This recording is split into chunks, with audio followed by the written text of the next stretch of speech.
말씀과 동맹한 사람들이란 제목으로 하나님 말씀 증거하도록 하겠습니다. 이스라엘 백성들이 이제 회개했고 또 부흥도 일어나고 또 하나님 앞에 다짐도 했습니다. 이제 삶의 문제가 남아 있는 거죠. 그래서 이제 다 같이 모여가지고 이제 하나님 말씀대로 살겠습니다. 말씀대로 묶여서 살겠습니다라고 하는 그런 서약, 그러니까 임봉이라고 그러죠. 임봉은 이게 사인하는 거예요. 사인하는 일들이 벌어졌다는 것입니다. 우리 9장 38절부터가 그 NLT 성경 보시는 분은 알겠지만 거기는 그 기록돼 있어요.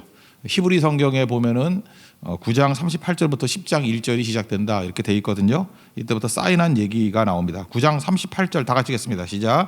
우리가 이 모든 일로 말미암아 이제 견고한 언약을 세워 기록하고 우리의 방백들과 레위 사람들과 제사장들이 다 임봉하나이다 하였느니라. 여기서 히브리 단어를 보면 견고한이라 그런 것이 아멘이고요. 그 다음에 언약이라는 게 베리트. 그러니까 아멘하는 언약을 맺었다. 아멘이 뭐죠? 그렇게 되기를 원합니다. 뭐 그렇게 됩니다라고 하는 어떤 그 다짐이죠. 그러니까 말씀과 자기 자신을 이렇게 묶어버리는 거예요. 하나로 묶어버리는 거. 이런 걸 동맹이라 그러지 않습니까? 어떤 A라는 나라와 B의 나라가 이렇게 묶여가지고 같은 편이 된다. 그럴 때 동맹국 그러잖아요. 우리가 말씀과 동맹을 맺는 거다. 이걸 지금 말하고 있습니다. 말씀과 동맹을 맺는 인생. 임봉이라는 것은 지금 사인하고 같은 거죠. 84명의 이름이 이제 1절부터 27절까지 쭉 나온다고요. 총독 느헤미야 한 사람, 그다음에 제사장이 22명, 그다음에 레위인이 17명, 그다음에 행정 담당가들이 44명. 이렇게 해서 지도자들이 총 망라돼서 84명이 거기에 사인을 하는 거예요. 말씀과 우리는 묶여 살겠습니다. 이게 되게 중요하다는 것입니다. 근데 그 서약을 했는데 서명을 했는데 이게 저주로 맹세했다 이런 표현이 나옵니다. 비장함이 있는 거죠. 그 29절을 한번 보겠습니다. 29절 다 같이 읽겠습니다. 시작. 다 그들의 형제 귀족들을 따라 저주로 맹세하기를 우리가 하나님의 종 모세를 통하여 주신 하나님의 율법을 따라 우리 주 여호와의 모든 계명과 규례와 율례를 지켜 행하여. 저주로 맹세했다는 건 뭐냐? 여러분 신명기 28장 기억하시죠? 그 앞부분에 보면은 하나님 말씀을 지키면 복이 내게 임한다. 그래서 성읍에서도 복을 받고 들에서도 복을 받고 뭐 들어와도 복을 받고 나가도 복을 받고 그래서 인에 나온 뭐 햄버거도 나오잖아요 여기에. 그죠? 그 다음에 원수들이 와가지고 한 길로 왔다가 7길로 도망치라 이런 말씀이 이제 뭐 7절까지 쭉 나옵니다. 근데 우리는 대부분 이 앞부분을 되게 좋아하는데 그 뒤에 무려 분량이 3배가 더 많아요. 3배가 저주에 관한 얘기들이 쭉 나오거든요. 그 중에 보니까 하나님 말씀을 어기면은 파멸할 것이고 하나님 말씀 어기면 전염병, 연병이 임하게 될 것이고 지금 그 전염병 도니까 갑자기 이게 마음에 화가 와닿더라고. 그 다음에 또 하나님 말씀 어기면 비 대신 티끌과 모래, 이게 미세먼지, 황사 뭐 이런 게 온다는 거고. 그 다음에 하나님 말씀 어기면은 짐승의 밥이 될 것이고 하나님 말씀 어기면 종기, 몸에 종기 또 약간 더러운데 그죠? 말씀 어기면 치질 생기고 말씀 어기면 괴혈병, 피부병. 그 다음에 정신적인 문제가 온다는 거예요. 미치는 것과 그 다음에 눈 머는 거, 그 다음에 정신병들이 막 생긴대요. 정신병이란 말이 여러 번 나와요. 신명기 28장 34절 보니까 이러므로 내 눈에 보이는 일로 말미암아 내가 미치리라. 그러니까 미치겠어 하는 일들이 막 벌어지게 된다라고 하는 것들이 쭉 나오거든요. 그러면서 이걸 염두에 두고 우리가 하나님 말씀을 지킴으로 말미암아 축복받는 것도 맞지만 우리가 절대로 어기지 않겠습니다라고 하는 다짐으로 저주로 맹세했다는 거예요. 그죠? 신명기 28장 뒷부분에 나오는 거예요. 내가 이런 지긋지긋한 일들 이거 바벨론 포로로 끌려가서 다 경험했던 거 아닙니까? 다시는 그런 일을 반복하지 않겠습니다라고 하는 비장감, 그게 저주로 맹세했다 그런 뜻입니다. 그리고 난 다음에 이제 다짐을 하는 거죠. 행동의 변화, 3가지 변화가 나타나는데 하나는 이방 결혼 금지. 첫 번째입니다. 30절 다 같이 읽겠습니다. 시작. 우리의 딸들을 이 땅 백성에게 주지 아니하고 우리의 아들들을 위하여 그들의 딸들을 데려오지 아니하며. 이거 뭐 단순하게 국제 결혼하지 말라 뭐 이런 건 아니겠죠.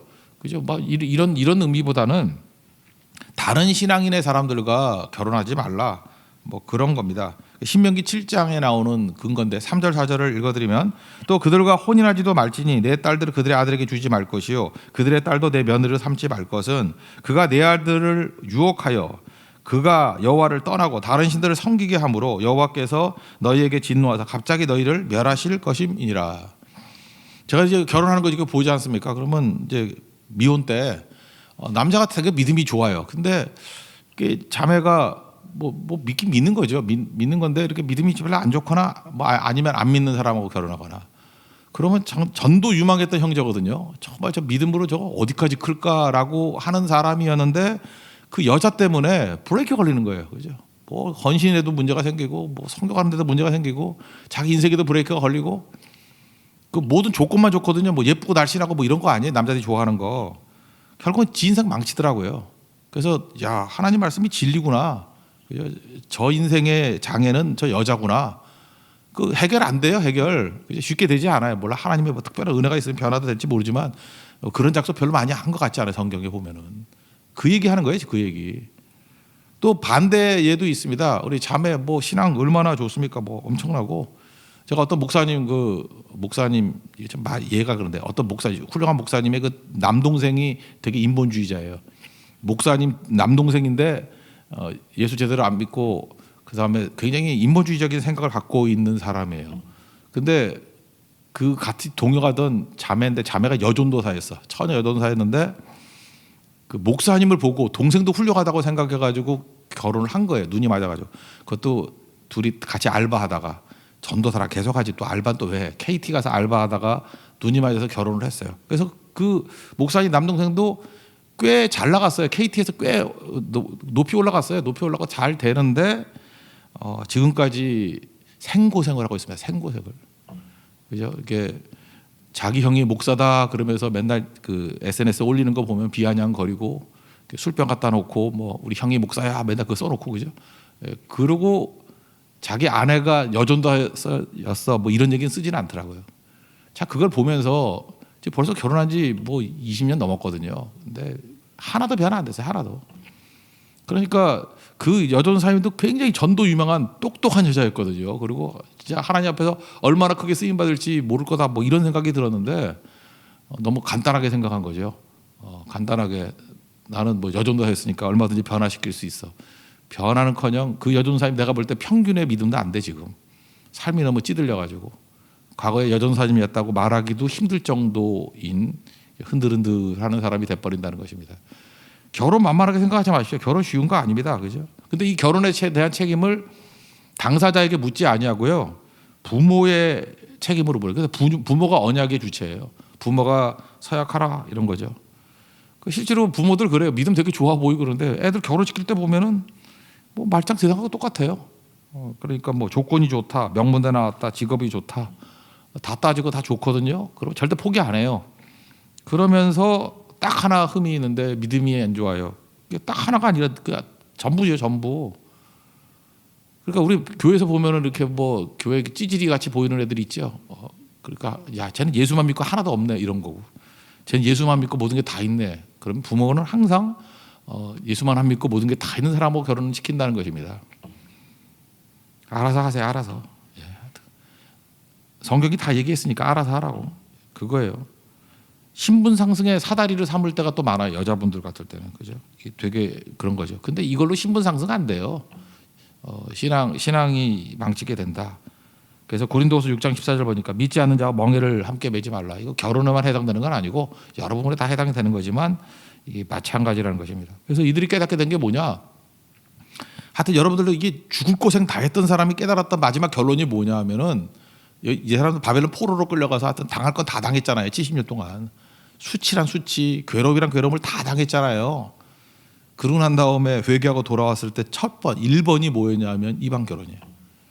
이거 에스라서에도 봤잖아요. 그때도 이방 결혼 문제 나왔죠. 또 근데 여기 또 나와요. 이제 13장에 또 나와. 이렇게 막 다짐하고 사인하고 임봉하고 뭐 묶었다고 그러고 난리치고 해도 똑같은 문제가 또 반복된다는 거예요. 왜? 이게 쉬운 문제가 아니기 때문에 그래요. 눈에 보이는 그림의 떡이 너무 좋거든. 그래서 이걸로 무너지게 되더라. 이게 믿음이죠, 믿음. 믿음으로 이거 붙들어야 된다는 것입니다. 꼭. 반응이 별로 안 좋은 거 보니까 안 하려고 그러는 것 같이 보이는데. 그래서 목회가 필요한 거죠. 또 깨지면 가서 또 싸매주고. 내가 뭘 했어? 뭐 이렇게 또 얘기하는 거고, 그죠? 내가 뭘 했어? 그러니까 참 인간은 어리석은 거예요, 그죠? 이렇게 말씀이 들려와도 나는 아닐 것 같아요, 그죠?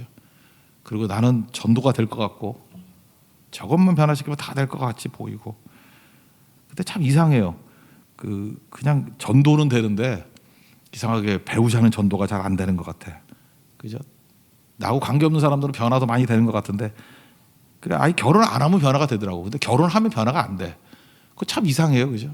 마귀도 무지하게 역사하는 것 같아. 한번 보세요. 이렇게 위에서 잡아당기는 게 쉬워요. 밑에서 잡아당기는 게 쉬워요. 그러니까 믿음이 좋은 사람과 믿음이 아주 안 좋은 사람이 둘이 있으면 믿음이 안 좋은 사람이 이길 가능성이 커요. 여러분 집 치우는 사람이 쉬워요? 어지르는 사람이 쉬워요? 10시간 치워도요. 저 불러주세요. 5분이면 난장판 만날 수 있어. 그 원리하고 똑같다라는 거예요. 들을 끼 있는 자는 들을지어다. 그거죠. 두 번째 이게 안식일과 안식년 개념입니다. 31절 이게 두 번째 다짐이에요. 31절 개념 시작. 혹시 이 땅 백성이 안식일에 물품이나 온갖 곡물을 가져다가 팔려고 할지라도 우리가 안식일이나 성일에는 그들에게서 하지 않겠고 일곱째 해마다 땅을 쉬게 하고 모든 빚을 탕감하리라 하였고. 남 얘기할 때는 되게 쉽죠. 뭐 안식일 지키면 되지, 뭐 안식년 지키면 되지. 그게 내 문제가 돼봐요. 그러면은 현실의 문제거든요. 이 사람들이 지금 포로로 끌려갔으니까 난민으로 온 거 아니 난민으로 오면은 우리가 보통 갑을 관계라 그러는데 갑일 때도 안 해요. 내가 이렇게 주도권을 쥐고 있을 때도 참 묘해. 자기가 사장인데도 불구하고 뭐 종업원들이 뭐라 그러고 뭐 누가 뭐라 그러고 참 들을 때 웃기죠. 네가 갑이잖아. 갑이 결정을 못 한다는 게 말이 돼? 을이 무슨 결정을 해? 근데 갑이 돼도 을 눈치 보면서 결정 못 한대. 그럼 을이 되면은 뭐 말할 것도 없죠. 난 을이기 때문에 뭐 잘리든지 뭐 그런 거 그 수밖에 없어요. 참 가소롭죠. 그러니까 무슨 얘기입니까? 지키기 싫다 그 얘기지. 뭐 말을 이렇게 어렵게 한다는 거예요. 근데 이들은 진짜 을이었어요. 을이어서 이 안식일 지킨다 이러면 사업 끊겠다, 사회적 압박이 있고 뭐 심지어 쫓아낸다 그러고 쉽지 않죠. 여러분 예수 믿는 게 쉽지 않았어요. 뭐 어떤 때는 감옥에도 가고요, 어떤 때는 뭐 재산도 뺏어가고요, 뭐 벌금도 내라 그러고요. 중국 같은 데는 공산주의에서는 그 벌금 내잖아. 벌금이 뭐 한 석 달치 벌금을 내버리면 그 되게 무서운 거죠. 그래서 부들부들 떨고 그래요. 그러고도 믿는 사람들이 있잖아요. 그죠? 핍박이 뭐 그런 거지 뭐. 그리고 7년마다 이렇게 땅 쉰다라는 게 이게 말이 돼요? 이게 말이 안 되는 거죠. 근데 이렇게 손해 정도가 아니라 사람들이 이익을 보는 것들도 하지 말라 그러는 거 잘 안 해요. 이게 창조 원리인데. 요즘에 뭐 들어가지만 양계업 하시는 분들 있지 않습니까? 그 달걀 많이 나오게 하려고 밤에도 불을 켜놔요. 그러니까 닭도 자야 될 거 아니에요. 닭치고 자야 되는데 잠을 못 자게 만드는 거예요. 그리고 밤에도 사료를 주고 그러니까 빨리 자라죠. 자라는 속도가 빠른 거죠. 그러니까 요즘에 이런 문제가 뭔지 알아요? 왜 그 무슨 조류독감이라는 게 오면 닭들 다 죽는지 알아요? 면역력이 하나도 없대. 면역력이. 잠을 재워야지. 잠을 안 재우니까. 그리고 다닥다닥 붙어 있으니까. 그러니까 공장식으로 키우잖아요. 닭 머리만 내놓고 꼼짝도 못하게 만들고 그래 살 빨리 찌니까. 그러니까 그냥 면역력 떨어지니까 한꺼번에 다 죽어버리잖아요. 이게 인간이 자기가 만든 거예요. 조류독감에 싱싱한 게 뭐냐면 그냥 밖에서 막 키우는 거 있죠. 밖에서 막 키우는 거. 먹이도 주지 아니고 지가 열심히 노력해서 일해서 벌어먹는 거 그죠. 쪼아먹고 막 이러는. 그래서 우리 황 목사님하고 지난번에 캄보디아 갔을 때 닭을 그렇게 좋아하더라고. 달걀도 맛이 다르다고 그러고. 왜냐하면 양계장에 키운 게 아니기 때문에. 진짜 달라요. 그죠? 맛이 달라요. 야 이게 하나님이 만든 닭이구나. 하나님이 주신 달걀이구나. 맛이 다르더라고요. 근데 이거 욕심 때문에 이렇게 하니까 여기 미치리라 그랬잖아요. 누가 미쳐요? 닭이 미치는 거지. 그 다음에 소는요 풀 먹게 돼 있는 거 아니에요. 근데 그거 빨리 키우게 만들려고 뼈 갈아가지고 뼈를 사료로 주니 이런 거 똑같은 게 아니라 인간인데 인간을 뭐 가루로 만들어가지고 빵 만들어 준다 그러면 먹겠어요? 그 히틀러는 하는 듯 같이. 그러니까 미치는 거지. 그러니까 광우병 걸리는 거지. 그죠? 그 뭐 미칠 짓 하니까 미치는 거지. 그 당연한 거 아니겠습니까? 이런 일들. 우리가 손해 보는 것들도 되게 압박을 갖지만 더 이익을 볼 수 있는데 안 하는 거. 우리 크리스찬들이 이런 거 하면 안 돼요. 창조에서 깨는 거 하면 안 된다고. 그럼 이렇게 하면 이익이 더 온다. 이거 포기하는 거. 이게 안식일이에요. 안식일이 뭐 딴 건가? 안식년도 맞아. 안식년은 뭐죠? 탕감시키는 능력이에요. 그래서 안식일이나 안식년을 한다는 건 뭐냐면은 인간이 뭐 한 70년 살지 않습니까? 80년 살지 않습니까? 일주일 단위로 7년 단위로 다시 시작할 수 있는 힘을 주라는 거예요. 그러니까 사람들이 빚으로 막 괴로워할 때 7년 괴로워하면 되는 거죠. 7년마다 다시 시작하라. 그리고 안식일은 뭐죠? 예배를 통해서 다시 시작하라. 예배 못 드리는 사람들 보면요, 맨날 뺑뺑이에요. 뺑뺑이. 그러니까 다람쥐 쳇바퀴 돌듯이. 그 사람들은요, 새로운 출발이 없어요. 새로 시작할 때 얼마나 힘이 있습니까? 엄청난 능력이 있죠.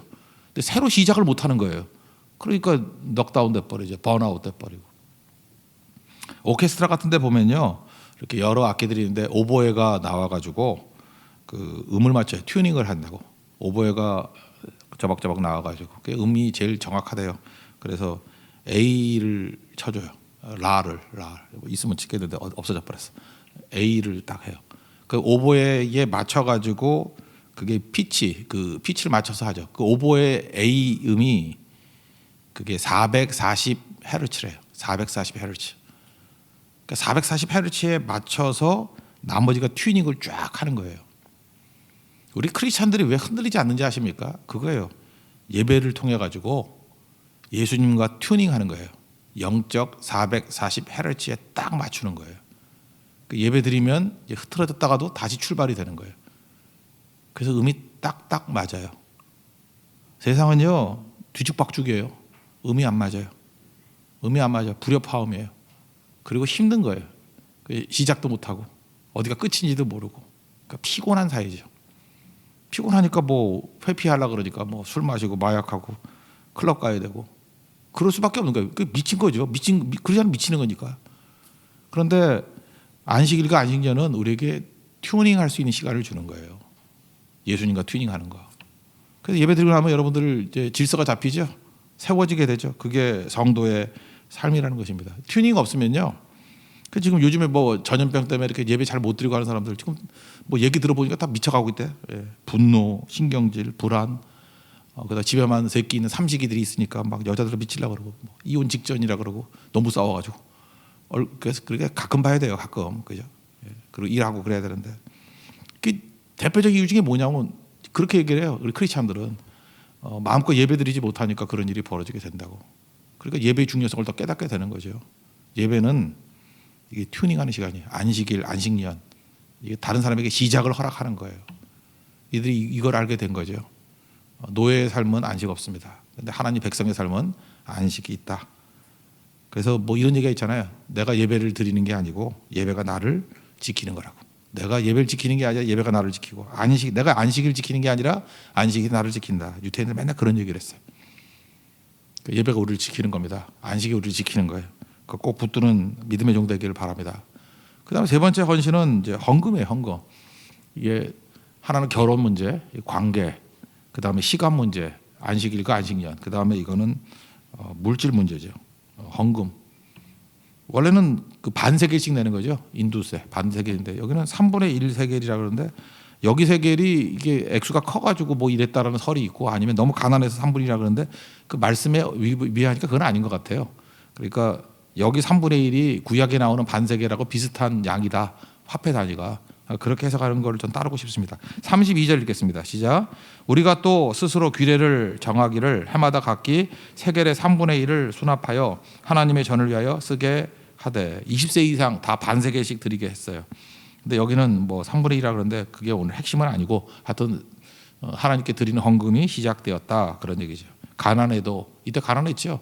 또 그다음에 뭐 파레시아에 세금 바쳐도 얼마나 세금이 힘들었는지 뭐 자녀들 팔아가지고 세금 바치는 사람도 있다 그랬잖아요. 그러니까 이때 넉넉하지 않을 때였어요.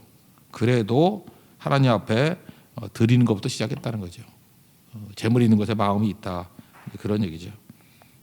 그 중에 제일 인상적인 게 제일 좋은 거 드렸다는 거예요. 이 헌물에 있어서 좋은 건 제일 좋은 거, 물질에 제일 좋은 거.